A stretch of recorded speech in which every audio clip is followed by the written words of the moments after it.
Yeah, I think it's just understanding that whether the virus happened or not, this is always the same. That you have people that are in industries or markets that are doing well. So that's kind of your like, look, we should be aggressively trying to sell to these people.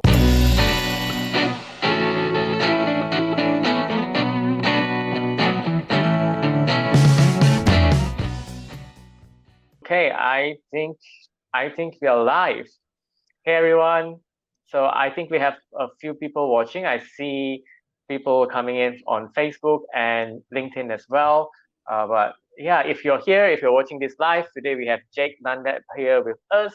So if you have any questions, please do post them in the comments. If you're watching this live, also please comment live. Or if you're watching this in replay, please comment replay as well. And if you're watching this, please comment just for us to let us know who you are and where you're watching this from. So so today we have Jake Dunlap, and let me get to it. So how I got to know Jake was I am a fan of Jake's content, right? So the recap, I've been watching it since last year. All right, I love it. Recap. It's a recap that Jake does on the marketing and sales world. And that's how I found a lot of Jake's content, right? So to my audience, who is Jake? Jake Dunlap is the CEO and founder of Skaled Consulting, a consultancy focused on helping global 2,000 companies and startups, optimizing their sales process, people, and technology with customized and repeatable, sustainable strategies. So Jake, welcome to the show. Thank you, man. I'm looking forward to it. Yeah. So like I gave a brief introduction, but I would love to hear it from yourself. How does Skaled Consulting help companies? Sure. So, usually, well, one, I'm looking forward to this. I'm usually on the other side of the LinkedIn Live or the Facebook Live. So it's kind of nice to be on this side for once. So what we do is we're typically working with organizations that are either going through different phases of scaling that need outside support to help them as they go from their first 5 or 20 salespeople to 20 or 100, and that's everything from sales leadership support, sales operations, sales enablement, and all the different things that tend to break as you grow and scale. Really, our kind of ethos is really this intersection of people, process, and technology. So as you're thinking about growing, as you're thinking about scaling, you have to have a really strong understanding of all three of those to make sure that you're making the best decision. And what's happened is over the years, over the last really 3 years, is we've been working with more and more large companies that are trying to bring innovation to their marketing and sales organization. So, we also work with much larger companies around very specific projects around, demand generation, LinkedIn strategy, sales process or sales leadership optimization. So really depends on anything kind of touching the sales and revenue organization is where we come in. Yeah. And I heard on another podcast that you said, you don't focus on training. Yes. You focus on being in the trenches as well, actually, executing with the sales team, right? So why do you think that is important, and how do you actually do that? Well, I think, when it comes to training can be really good if the issue that you have is very specific and the team is there, they already have concepts, they already understand what's happening, and they're just trying to kind of get over the hump. I think that's good. Or you're trying to just boost morale, bring someone in, inject a little bit of life. But a lot of times the reason sometimes that you're bringing in a training is you actually are trying to drive change, and change unfortunately doesn't happen over the course of 24 to 48 hours. And so a lot of the work that we do is around how do you both customize any type of training to an organization, but also what's the follow through like? And I think that's really the key point here is what is your reinforcement plan? Because the training is step 0. That's where you kind of learn some fundamentals.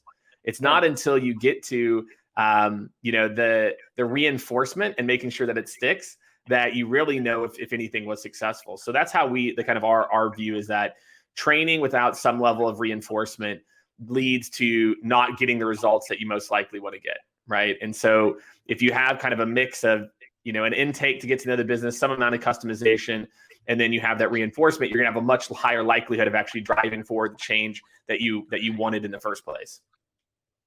Yeah. So actually execution, consulting on execution is very important. Like you said, follow up is important as well. So we have a few people on Facebook that's commenting. Hi, Rizri Shah, and hi, King Wei Saw. They are both salespeople. That's why they are probably listening to this. Especially Willie is in property sales, and it's interesting times for both of these people as well. I bet. So, our topic today is lead generation, and I heard in a lot of times in your content that you talk about lead generation buckets, right? Like you put it into 3 buckets, and could you also explain this to my audience, to set the context? What are the lead generation buckets that you normally use? Yeah, I think it's just understanding that whether the virus happened or not, this is always the same. That you have people that are in industries or markets that are doing well. So that's kind of your look, we should be aggressively trying to sell to these people. There's people that are in the middle that are, hey, if there was the right need that was created, or this could align strategically to something else we're doing, that this could fit. And then there's the other group that are people that are in tough industries, or they've got other big priorities that are competing. And I think what happens is too many people take kind of a one size fits all to prospecting, or a one size fits all to how they nurture people. That again, your job is to assess which bucket this person's in, and then run the coordinating play based on where they're at. If they're in this nurturing bucket, then I'm talking about this long tail because they're not in a good industry. I'm making sure that I'm connecting once a month, once every 6 weeks, adding value, so I'm there when I'm top of mind. This middle group, I'm trying to get them to go kind of one of 2 ways. Either now is a good time, or now isn't a good time. And then the other group is kind of the business as usual bucket, where you should be trying to set a meeting with them. Like the calls to action should be around, look, I've seen this based on that. If this and this are interesting, what we do, then we should set up time to meet. And there's that other group that is kind of that middle, where it's like, hey, it seems like you're doing this. If this is of interest now, then we can set up time to meet in 3 to 4 weeks or 2 weeks or whatever that looks like. So I think the key is just being smarter about not having this one size fits all approach, but instead trying to meet people where they're at and putting them in the appropriate bucket based on their propensity to buy, or where their industry is at and where they might fit in their industry. Yeah.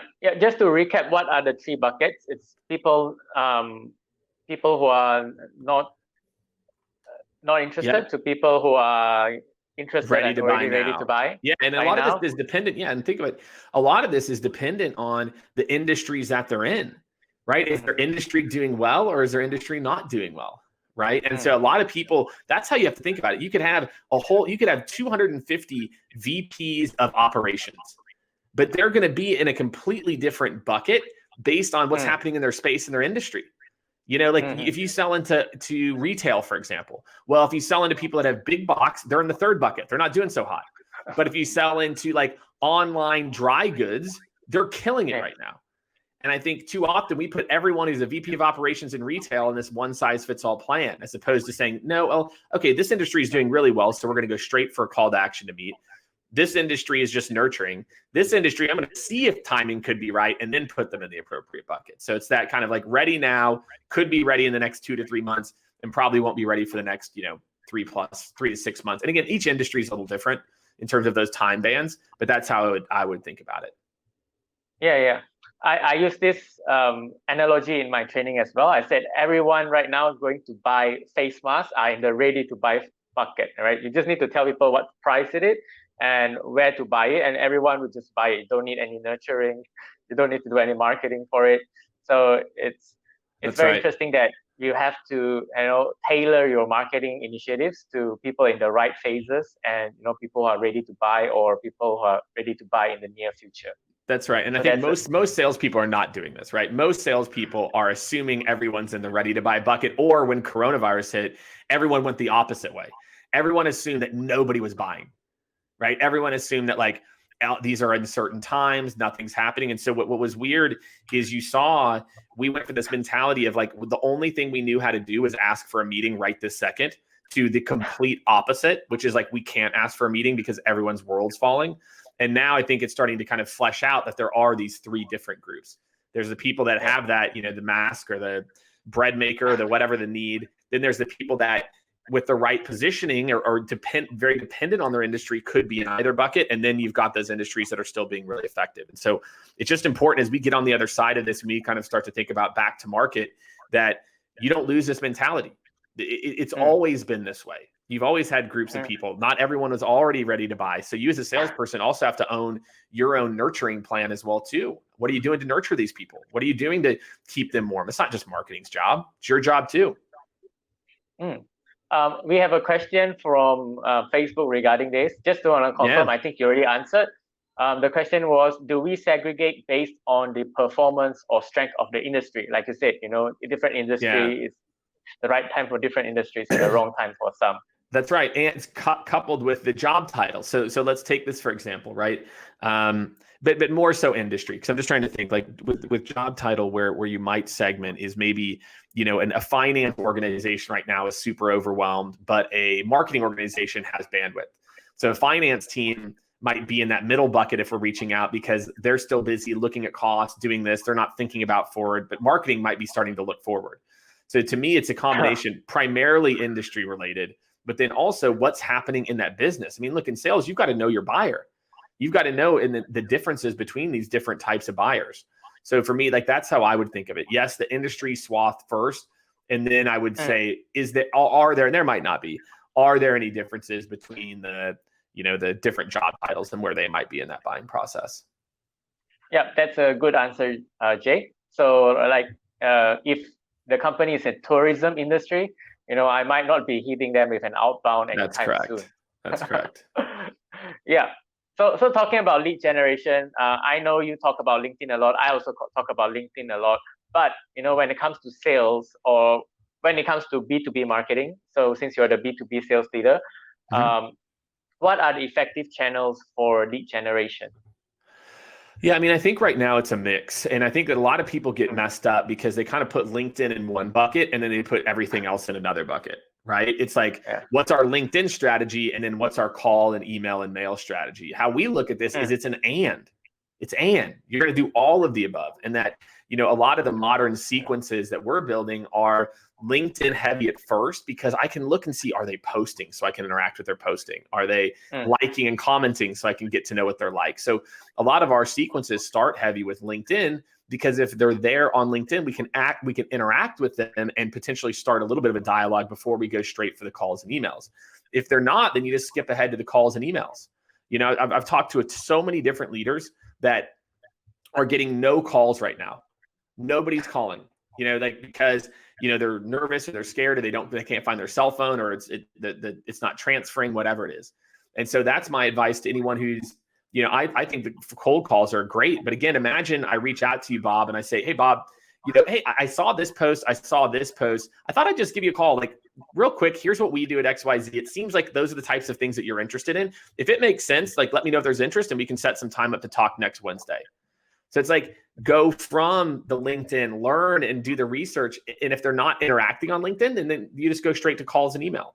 And so I think too many people look at it like I'm doing my calls and emails here, then I'm messing around on LinkedIn. And that's just not how we look at it. We look at it as if they're active on LinkedIn, you should try to engage there first because you can build a little bit of a relationship capital.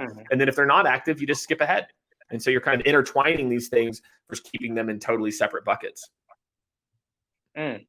LinkedIn, of course, is the primary, platform that you look for similarities and content as well. So like Jake said, when you cold call someone, you can quote their latest post. Or sometimes I do this, I'll look at the university that they went to, and if it's one that I've been as well, so I'll say, hey, I've also been to this university. All those information are on LinkedIn. And if they post on LinkedIn, like you said, it's what is on their top of their mind. It's what they're currently thinking about and what currently they are promoting as well. So start from LinkedIn. It's not a either or strategy. It's an and strategy, like you said. That's right. It's starting from LinkedIn and using it for email or cold calling. So that's right. That is a good one. So in these times, I think I've heard this, from your other videos as well. But during these times, it's strange times. Everyone is going through sort of like a work from home situation, right? So what type of outreach messaging is effective during these times? Depends on the bucket, man. It goes back to the bucket. Again, if they're in an industry that's really affected, then I'm going to say something. If they're in the affected bucket over here, then I'm going to say, hey, John, look, I know that travel and hospitality is very up and down right now, right? Looking at the local laws in Alabama, it sounds like you guys might still have 2 or 3 months to deal with some of this. If this thing is top of mind now, great. If not, I'll follow back up in a month and a half, right? So So you've got to, again, it goes back to that middle bucket, right? Middle bucket, that most effective is, hey, John, I know that industrial manufacturing right now, depending on components of it, is either really flourishing in some of the construction spaces, but not so much in agriculture. I know you guys kind of bridge the gap between two. If you're starting to think about workplace efficiency or productivity again, then let me know how maybe like, June 7th looks, and we can set up time if there's interest around this thing. Right. So again, I know something about your industry. And then there's the other group, the first group. Hey, John, I know that a lot of e-commerce brands that I work with are actually having record-setting years. So you're probably starting to think about conversion from your advertising. We are the best in the world at helping organizations convert 2% better on all their cart orders. Let me know how this date and time works to meet. So you gotta, again, it goes back to it. Like, you cannot be successful if you don't know how the companies that you're working with make money. And it takes time. Like, you got to study. I spent 4 years at a company that was the largest job site in the United States called Career Builder before LinkedIn. And in there, I just had to learn all these weird industries. And so because of that, I can move fluidly from transportation to tech, to hardware, to software, to security, to manufacturing. And so, like, you've got to learn your industries. If you don't learn your industries, it's going to be really tough to help their business. And so that's the messaging, is like, it's based on where I think their industry is in one of these three areas. I love the point where you said you know the laws of the state, right? You know what situation they are in. I work with different international markets, so I know which one has more cases, which one is more serious, right? So I work predominantly now with the Chinese and Hong Kong market because they are recovering in per se sense. So it's a good point you bring out, Jake, that you have to know the context that they are in, the industry they're in, and what they're going through before you do an outreach. That's right. So I really enjoyed that. And now moving to a question that I had, for people who registered for this webinar as well. So Stuart Harrison from the UK actually asked this. He said, how do I engage better with new connections on LinkedIn and successfully turn this into a potential lead going forward? Yeah, so this is the next step. I think a lot of us in sales were hardwired to be like, well, Jake, when do I ask for the meeting? And it goes back to it. It's like, well, it depends, and I think for a lot of people, look, if someone is active on LinkedIn, I'm going to try to at least interact with a couple pieces of their content. Maybe it's like or comment, because what you're going to see on LinkedIn is this: most people get no comments. Most executives get like 1, 2 comments, maybe sometimes 0. So I'm telling you, if you comment on their post a couple of times, and it's not just cheesy, great post, whatever it is, you comment just a couple of times, they're going to remember you. And so then now I go for the DM, then I go for the cold caller, whatever it is. So to me, just think of these different buckets. If they're active on LinkedIn, wait and interact a couple of times, and then wait a day and said, hey, you know what, Bob, I've seen this post. It seems like you're talking a lot about flooring, and that's something you're passionate about. We help, carpet installation companies do X, Y, Z. It seems like there could be a fit. Let me know how this date and time works. So if they're active on LinkedIn, that's the strategy. Interact with their content, then come in with a DM after 1 or 2 times of interaction.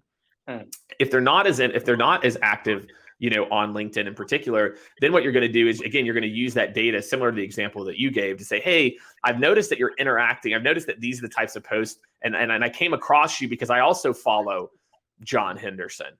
And, if this is something of interest, let me know, and we can set some time up for Thursday of next week. The thing that I want you to hear that I'm using a lot of is, let me know if there's interest. And I'll tell you that the reason I'm doing this, there's a study that Gong, who's a call analytics company, they study, and it's pretty interesting that what they actually did is they did data around asking someone if they can meet next week, asking them for a specific date and time, and asking, hey, if there's interest, we can set up time to meet. And by almost the asking the generic question was the worst positive response. How does next week was worst. Next best was specific date and time. The best positive reply rate was asking if there's interest. So it's like, it's not a hard sell. It's not a soft sell. It's like, hey, if this is of interest, let me know, and we can coordinate time for next Thursday. Right. So that's just another little quick tactical tidbit there. Yeah. It's about, asking for their interests, and also identifying, where they are in their content. So that's a good point, Jake. It's about looking at their content. And what if, let's say just now you said they are not active on LinkedIn. Are there other ways to know what they're going through, like, looking at their other social media? Do you do anything like that? Exactly. Yeah, for sure. There's a couple different things. One, look, the first person that you get a meeting with is rarely the only person involved. So I would look and see if there's other similar people that are active on LinkedIn, like in their team or like with similar job titles that I could interact with before I just assume that Bob Lowe is the man. I go and look for other people and maybe I can engage with those people. If not, then look, here's the thing. If your buyers, first thing before you even think about doing anything on LinkedIn is do a quick audit of your buyers. Look at your last 20 customers, see if they're active on LinkedIn. And by active, it's not just posting, it's are they liking and commenting. If you go to someone's all activities, you can see both. So you want to see, hey, are they active? Are they not active? Etc. And then if not, go look at Instagram, go look at Twitter and interact there. LinkedIn is just a platform. If for some reason your people aren't active, then go look somewhere else. And I think that's an important component of this is go to Google, right? Like the next step, if they're not active on LinkedIn, is Google. Just Google it. I Google, Jake Dunlap at Skaled, and then all of a sudden a bunch of stuff comes up. I click onto the YouTube videos and now I've got something else to talk about.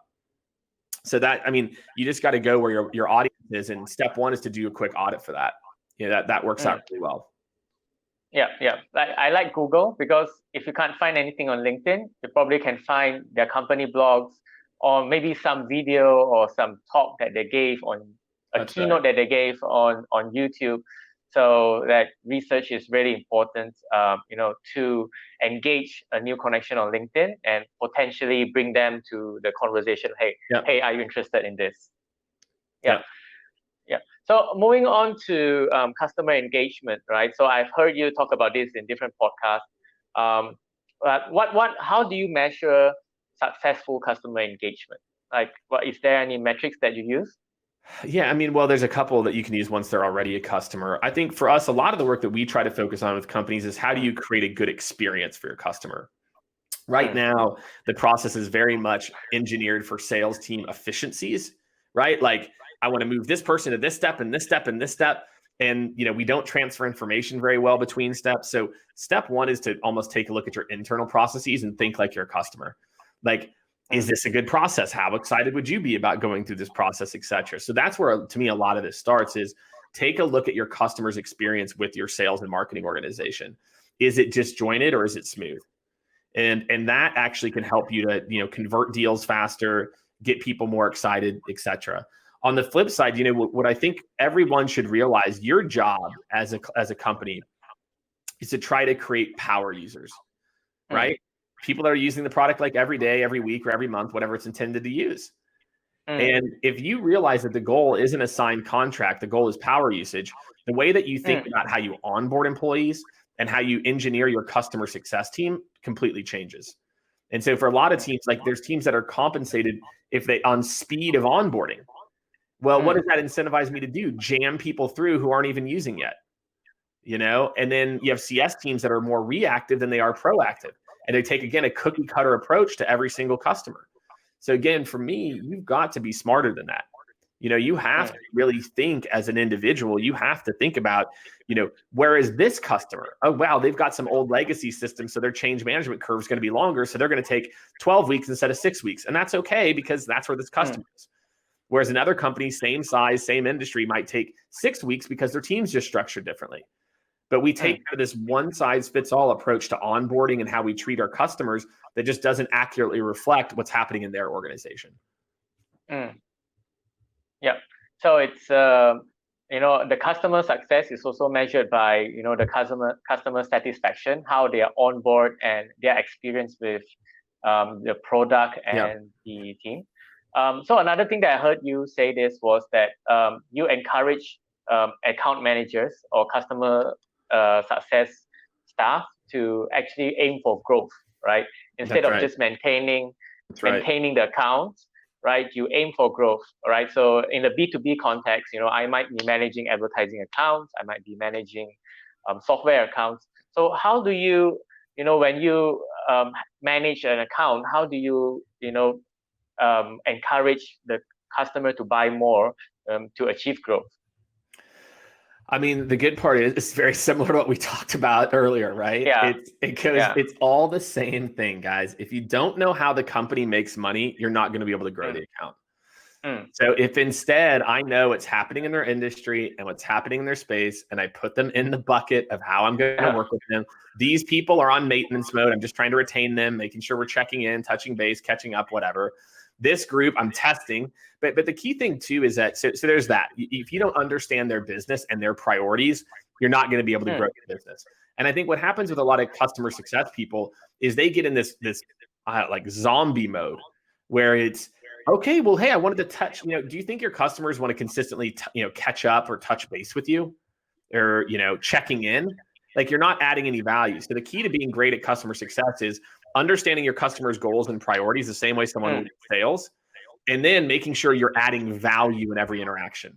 And that's not just more product stuff.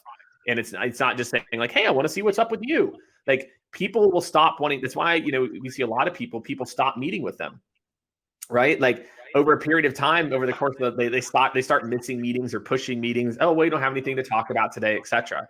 So just think about that, right? Just think about, are you adding value in every interaction? So if you're not adding value in every interaction and you don't understand their business, it's impossible. You're not going to be able to grow the account.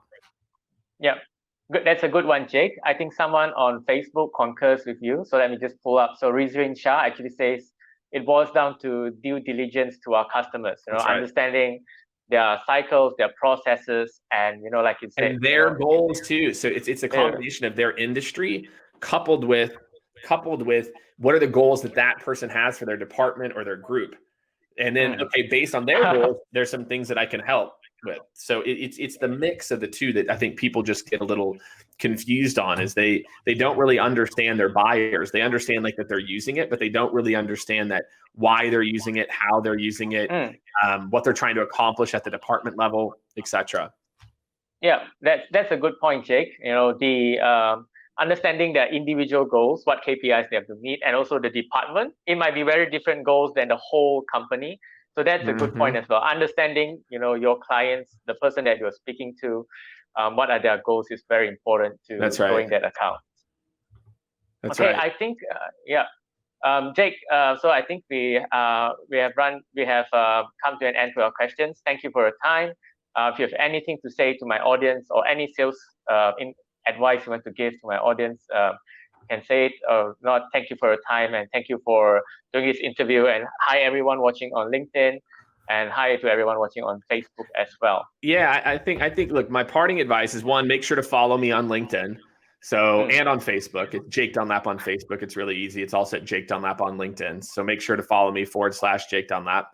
Right. And I think, look, for all of you who are in sales, again, just understand that it's always about the other person. And so everything that I've said so far, right, everything that I've kind of laid out is always about understanding that other individual. It's about understanding their business, what they're going through, and then me trying to, position where I can do to help around that. And so if you do that, you're always focused on helping other people. You're always focused on helping their business. Then you're always going to be in a good spot. So that's my parting advice. Yeah. We have a comment from the audience. Rizrin Shah thanks you, and he says great sharing as well. So thank you, Rizrin, for watching, and thanks Jake. We have another thank you from King Wei So. Also thanks Jake as well. So thanks Jake for the time, and please follow Jake on LinkedIn. His amazing content on sales and also marketing. So thank you very much, Jake. All right, thanks everyone. I appreciate you. Good to meet all of you.